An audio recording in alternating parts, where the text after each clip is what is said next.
Reid. We've got 3 or 4 minutes left. David Reid, your question. Yes, will Brexit lead inevitably to the breakup of the United Kingdom? Your call, Alex Salmond. Well, I agree. We've heard it from Andy. I agree with Andy. I mean, if you had a situation where, and it looks like Scotland is going to vote very strongly in favour, but if you had a situation where Scotland was dragged out of Europe against the will of the Scottish people, then that would be a change in material circumstances that would justify another referendum. Now, you might say, oh, well, what I'm going to do then is I'm going to campaign for Brexit to bring about that situation. Well, I'm not, because I believe, like Andy, that these islands' future is as a European country. And we should do that because it's the best thing. But if the cards fall, as you described, sir, then I think there would be another Scottish referendum, and this time I think that yes would win it. And one last thing, I am the last person in the world, having gone through that referendum experience 2 years ago, to have any respect for Project Fear, whether it comes from the Tory government, or Project Fear, whether it comes from the Brexiters. Whatever else you do, make up your minds not on the hideous things or the plagues of Egypt that will descend on this benighted country if it does one thing or the other. Make up your mind on principle, on whether you believe that we should share things with the other countries of Europe, or whether you believe there are advantages in doing something else. Okay. Don't believe the scaremongers on either side. Paul Marshall. Paul Marshall. I may not speak for all the people who are in favour of Brexit, but if Scotland did leave the United Kingdom, I regard that as a win-win from a Brexit, because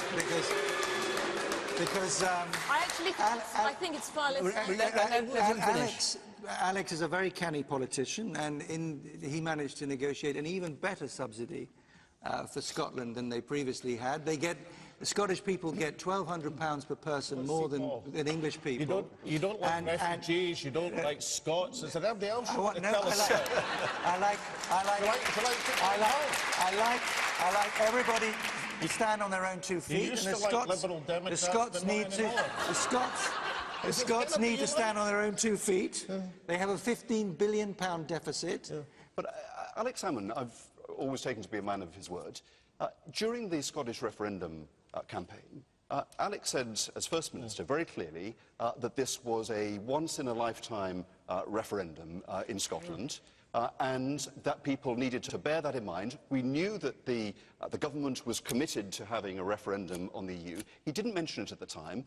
I think that he should be consistent with the position that he took at the time in Scotland. And during the general election of last year, my successor said we provoke a referendum, and we won 56 out of 59. But this, of course, once in a lifetime. This, of course, isn't a once-in-a-lifetime referendum, because if everybody votes in, you can have another referendum in 5 years' time or 10 years' time if you don't like the way it works out, can't you? Well, I think it's a big decision, and it's once in a lifetime if you vote Brexit, but if you vote in, you've got another chance. But I want to go straight to the question. I'll firstly commend Alex on his honesty, because he gave a very honest answer there before. But I also think, for the people sitting at home watching this programme tonight, in my view, he's just given them the single biggest reason to go out and vote in. Because if you love Britain, if you love this country, if you want it to stay together, vote for it to remain in the European Union as a partnership, and vote for it so that it stays together as Britain as a partnership. Okay.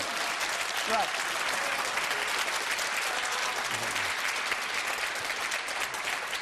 Little voice, my voice in my head tells me we're overrunning our hour, and Andrew Neil will be very, very cross with us. Good. So win-win. Win-win. So we have to stop.